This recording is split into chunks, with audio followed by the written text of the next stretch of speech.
네, 서동수의 글로벌 마켓 리더 메리츠증권 서동수 대리와 얘기를 나눠보도록 하겠습니다. 안녕하십니까? 네, 안녕하세요. 네, 자, 서동수 대리와 오늘 나눌 얘기들 저희가 내용들 이슈를 먼저 확인해보고 얘기 이어가도록 하죠. 네, 오늘의 이슈는 폭락한 상하이에 대해서 좀 얘기를 나눠보도록 하겠습니다. 네, 뭐 상해, 종합, 심천, 홍콩까지 모두 다 좀 폭락하는 모습을 보여줬습니다. 특히 상해 지수 같은 경우는 3,600포인트대에서 3,400포인트대로 뚝 떨어지는 모습을 보여줬는데 일단 이 부분에 대해서 우리가 내용 좀 얘기를 좀 들어보도록 하죠. 예, 이제 지난 전일 금요일, 그러니까 오후장입니다. 점심시간이 이제 지나고 나서 우리나라 시간으로 2시부터 이제 상해 지수가 다시 또 시작을 하는 시간인데요. 한 2시가 넘어가면서부터 이제 갑자기 폭락을 하기 시작하더니, 장중에 전 굉장히 깜짝 놀랐거든요. 이게 오늘 이제 IMF 이사회에서, 위안화의 SDR 편입을 앞두고 있는 하루 전에, 왜 그 상해 지수가 이렇게 많이 빠지느냐. 여기에 대해서 이제 저도 나름의 정보통을 굴려가면서 좀 이리저리 좀 알아봤었는데요. 네. 어쨌든 저는 이제 이거 좀 이상하다라는 느낌 때문에 약간 좀 매매 참고를 하는 부분이 있었습니다만, 어쨌든 굉장히 좀 중요한 수준의 그 20일 이동평균선을 이제 하향 이탈을 하는 모습들을 좀 보여줬었거든요. 물론 한 60일 이동평균선 같은 경우는 하단에 더 있지만, 어쨌든 이런 모습들은 한번 60일 이동평균선을 갔다 올 수도 있겠다라는 생각을 좀 많이 했었습니다. 근데 네. 어쨌든 상해가 이제 5.5%나 폭락을 하는 이런 부분들 나왔었고요. 아무래도 심천 지수도 6% 넘게, 홍콩 H 지수도 2% 넘게 떨어졌었는데, 저와 같은 고민을 많은 분들이 많이 하셨을 거라고 봅니다. 이게 혹시 이번 IMF 이사회 회의 자체가 한 번 연기가 되었었는데 다시 한 번 또 연기가 되면서 무슨 위안화 SDR 편입이 불투명해지는 것이 아니냐, 이렇게 되면서 또 네. 무슨 또 위안화 평가절하라든가 이렇게 되면 또 이머징 쪽에서 또 아웃플로우를 작용하는 이런 결과를 낳을 수 있기 때문에 좀 우려가 많으셨던 걸로 알고 있습니다. 네, 정말 일부 투자자분들은 SDR 편입이, 위안화의 SDR 편입이 불발되는 게 아니냐라는 이야기들이 나왔었고요. 겉으로 전해진 소식에 따르면 일단 몇몇 증권사가 금융당국으로부터 조사를 받고 있다라는 이야기들도 전해졌습니다. 자세한 원인이 좀 표명이 필요할 것 같은데요. 일단 중국이 이제 지난 8월에 급락을 보여주면서 그때 이제 증감회에서 본격적으로 증시의 하방 세력들을 상당히 좀 견제하는 많은 정책들을 좀 보여줬었고요. 공매도를 하지 말라라든가 아니면은 여러 가지들 갑자기 좀 생각나는 것들이 별로 없는데 공매도를 못하게 하고 이런 모습들. 근데 여기에서 이제 어떻게 보면 중국의 이제 브로커리지에 이제 중신증권이라는 회사가 있는데, 이 회사 시틱 시큐리티스라고 돼 있는데, 이 회사가 오히려 공매도를 한 것이 아니냐라는 증감회에 굉장히 좀 많은 의심을 받아왔던 것이 사실입니다. 그래서 8월 달부터 계속 중신증권을 중심으로 해서 해통증권이라든가 여러 증권사들을 조사를 하고 있었던 것은 사실이었고요. 네. 본격적으로 이제 압수수색이 이제 중신증권으로 들어가게 되면서 중신증권이 10% 넘게, 그러니까 10% 넘게 아니라 하한가 10%가 떨어지고, 관련된 섹터가 장중에 마이너스 9%까지 떨어질 정도로 상당히 좀 큰 하락을 보였다라는 것입니다. 중신증권이 어떻게 보면 상하이방의 정치적 백그라운드를 가지고 있으면서 현 정권을 약간 조금 견제하는 세력으로 좀 활용이 될 수 있다라는 측면을 미국 공산당에서는 상당히 좀 노렸던 것으로 좀 보여졌고요. 그렇지만 낙폭 자체는 상당히 좀 견제가 될 만한 수준으로 좀 떨어졌다. 20일 이동평균선을 하향 이탈할 만한 이런 재료인가라는 것을 생각해 보면 조금 의구심이 가는 부분들도 분명히 있다라고 좀 얘기를 하고 싶습니다.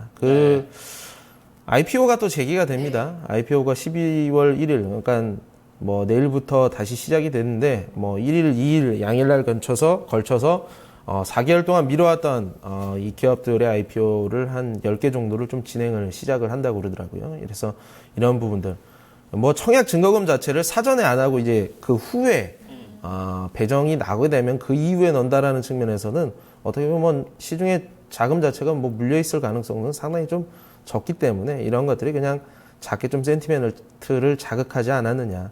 더욱더 중요한 것은 이제 SDR 편입이 되냐 안 되냐 이런 걱정이 어떻게 보면 이런 하락을 이끌었다고 보고 있는데요.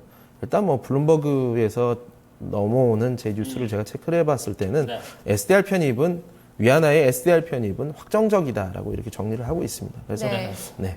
네. 오늘 이제 결정이 나게 되면 일단은 외신 쪽에서는 거의 뭐 통화바스켓 편입이 되지 않겠느냐라는 이야기들, IMF 쪽에서 어느 정도 이 자유도 거래라든지 이런 부분에 있어서 규제 조건에 모두 부합을 했다라고 보고 있고요. 회원국들의 승인만 남겨두고 있다라고 이전에도 저희가 검토를 해드렸었거든요.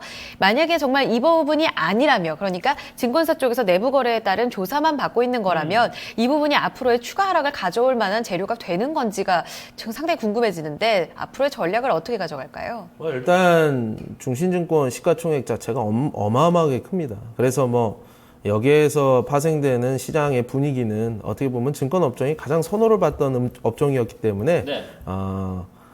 이런 뭐 하락이 전체 증시 하락을 이끌었다라고 좀 보기도 볼 수도 있을 거는 같아요. 그렇지만 결국에는 중국 내부의 일이다라고 이렇게 보는 것들이 맞는 시각이지 않느냐라고 저는 생각을 합니다. 그 이유로는 일단 WTI가 좀 뭐 공급 이슈라든가 중국의 수요 부족이라는 이런 이슈 때문에 계속 이제 40불 초반대를 꼭 또 공연하게 또 3%나 떨어지는 모습들을 보여주면서 진짜 이머징이라든가 이런 원자재 쪽으로 상당히 좀 선호도가 떨어지는 것이 아니냐라는 우려를 가져갈 수도 있을 터인데, 만약에 이런 것들이 SDR 편입이 안 되고 또 뭐 그 위안화의 평가 자료로 이어지면서 이머징 통화 바스켓에 대한 매도 릴레이로 이어진다고 했다면 과연 선진 증시가 버틸 수 있었을까라는 것을 한번 반문을 해봐야 됩니다. 네.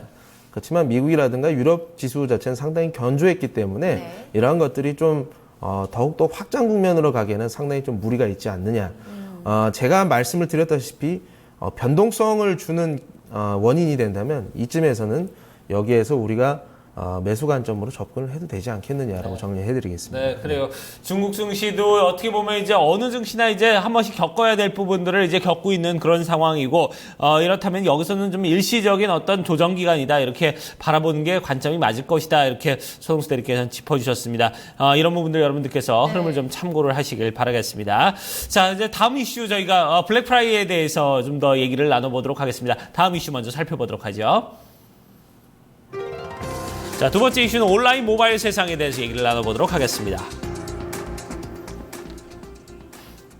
자, 지난주 금요일 저희가 목요일 뭐 블랙 프라이데이 가지고 얘기를 나눴었는데, 서동수 대리께서 분명히 이제 거기서 이제 온라인 매출의 증가세는 분명히 뚜렷할 것이다. 그리고 반대로 소매에 대한 판매는 다소 좀 조정이 오지 않겠느냐, 이런 부분에 대해서 얘기를 했는데 딱 맞아떨어지는 그런 결과를 낳았습니다. 일단 온라인에서 18%나 증가하는 그런 모습을 보여줬어요. 전 세계 어디에서나 있는 트렌드이기 때문에 뭐 당연히 뭐 여기에서도 미국에서도 똑같이 나올 것이다라고 좀 봤었던 부분이 있습니다. IBM이 추산하기로는 블랙 프라이데이의 온라인 매출 자체가 한 21.5% 정도가 증가했다라고 이렇게 얘기를 하고 있고요. 또 이제 어도비 시스템이 이제 자체 뭐 온라인 매출을 뭐 체크를 하는 시스템에 의하면 한 14.3%가 늘어났다라고 얘기를 하고 있습니다. 또 오프라인 매출은 조금 소폭 줄어든 것으로 지금 좀 뭐 파악이 되고 있거든요. 네. 일단은 뭐 오프라인, 그러니까 대형 리테일러들의 매출 자체가 나쁘지는 않았는데, 그러니까 네. 전년 동기 대비 계속해서 이 증가율이 둔화되고 있다는 부분을 우리가 맞아요. 주목을 예. 해야 된다는 말씀을 여러 번 해주셨던 거거든요. 그렇다면 이번에 온라인 이렇게 상담에서 좋았던 부분은 어디에서 끌어온 거고, 그럼 여기에서 전략은 또 어떻게 가져갈지가 상당히 중요해지는데, 자세한 이번 쇼핑 시즌 결과를 좀 알려주시죠. 일단 CNN 머니에 따르면 이제 미국 소비자들이 이제 오프라인에 그 집중을 했다면 최근 들어서는 온라인 쪽으로 소비 행태가 계속 변화하고 네. 있다라는 거. 결국에는 블랙 프라이데이, 뭐 사이버 먼데이까지 이어지는 이 연말 쇼핑 시즌은 이런 변화를 피해갈 수 없다라고 좀 전달을 하고 있고요. 네. 그 중에서도 이제 그 트래픽의 비중 자체는 스마트 디바이스, 그러니까 이제 스마트폰 자체가 태블릿 PC보다 좀 더 높기는 한데, 네. 그렇지만 또 이제 또 태블릿이 그 대당 매출 자체는 136달러로 뭐 랩탑이라든가 뭐 스마트폰이라든가 데스크탑 대비해서는 상당히 크다라고 얘기를 하고 있습니다. 뭐 로이터에서도 온라인 쇼핑이 그 오프라인 쇼핑이 온라인으로 전환을 계속 하고 있다라고 얘기를 하고 있고요. 그 중에서 이제 온라인 내에서 모바일 비중 자체가 작년에는 한 29% 정도 됐었는데 올해 같은 경우는 한 37%까지로 이렇게 늘어났다. 또 온라인, 그러니까 오프라인에서 온라인 내에서도 그냥 컴퓨터를 이용해서 주문하는 사람보다는 스마트 디바이스를 가지고 주문하는 사람들이 상당히 좀 늘어났다. 이런 부분들은 이제 그 미국의 전통 리테일러라든가 이제 온라인 플랫폼을 갖추고 있는 뭐 아마존 같은 회사의 주가라도 극명하게 좀 대비가 되고 있는데요. 뭐 월마트, 타겟, 그리고 뭐 메이시스, 그리고 뭐 베스트바이 이런 전통 리테일러들은 올해 뭐 실적들이 계속 우하향을 하고 있는 이런 트렌드를 보여주고 있는 반면에 아마존 같은 경우는 거의 뭐 100% 그 부근까지 이렇게 상승을 하는 모습을 좀 보여줬었거든요. 그래서 이런 뭔가 물건이 돌고 사람이 돈을 쓰는 데 있어서 그 환경 자체가 오프라인에서 온라인으로 아직도 넘어가고 있구나라고 좀 보시면 될 것 같습니다. 네. 자, 이렇게 전체적으로 좀 사업의 어떤 방향들은 온라인 쪽으로 이제 넘어가고 있는 그런 상황이고, 전체적으로 이제 오프라인의 어떤 약세가 계속해서 좀 예상이 되는데, 자, 이제 또 마침 이제 사이버 먼데이, 말 그대로 진짜 온라인에 대한 어떤 주력에 대한 기대감을 볼 수 있는 그런 요일이 또 다가오고 있습니다. 여기에 대해서는 이제 우리가 어쨌든 간에 뭐 관련주들을 계속해서 좀 생각해 보는 게 좋지 않겠나 하는 생각이 들어요. 예, 뭐 이제 전통 리테일러처럼 우리나라도 뭐 유통점을 생각을 하는 이런 것들은 좀 아닌 것 같고요. 어쨌든 뭐 연말 소비 시즌이라고 했던 이러한 부분들이 결론적으로 연중 뭐 할인 행사를 통해서 그냥 연중으로 다 분포가 좀 고루되었다라는 측면. 오프라인에서 온라인에서 옮겨왔고 온라인 내에서도 모바일 쪽에서 계속 트래픽이 늘어나고 있다라는 측면. 이런 것들은 좀 사회 현상으로 좀 이해할 필요가 있다라는 측면. 지난주에도 말씀드렸던 예측과 실제로 떨어지는 것들이 거의 비슷한데요. 어쨌든, 뭐, 팔로우업을 드려야 되는 부분들이기 때문에, 그냥 사회현상 측면에서 이거를 가지고 이 잘못된 뭐, 오프라인 매출이 꺾였기 때문에 소비 시즌이 잘못되었습니다. 뭐 안 좋을 것 같습니다. 뭐, 이렇게 이해하기에는 뭐 이런 걸 생각해 봐야 된다는 얘기죠. 맨날 페이스북이랑 그 핸드폰으로 모든 뭐 뉴스라든가 이런 것을 보고 있는데 아직도 광고 전단지를 나눠주면서 뭔가 장사를 하는 그런 듯한 느낌, 이런 것은 하지 말아야 된다는 말씀입니다. 네, 전략적으로도 이 부분이 옮겨가고 있다는 부분을 우리가 완벽하게 좀 이해를 하는 게 필요할 것 같아요. 그리고 또 쇼핑 시즌마다 저희가 점검했었던 어느 섹터가 좋아질 겁니다. 이번에 어느 쪽이 또 매출이 늘었을 겁니다. 라는 이야기들은 조금 구시대적인 전략이 되어버렸습니다. 이제 소비 행태가 변하게 되면서 그 부분에 초점을 맞출 때가 됐고요. 모바일 그리고 온라인 쪽으로의 매출 상승은 꾸준히 또 기대해 볼 수 있다는 점도 같이 참고를 해보시면 좋을 것 같습니다. 네. 자, 오늘 전략 여기까지 듣도록 하겠습니다. 글로벌 마켓 리더 서동수 대리와 함께 했습니다. 감사합니다, 대리님. 네, 고맙습니다.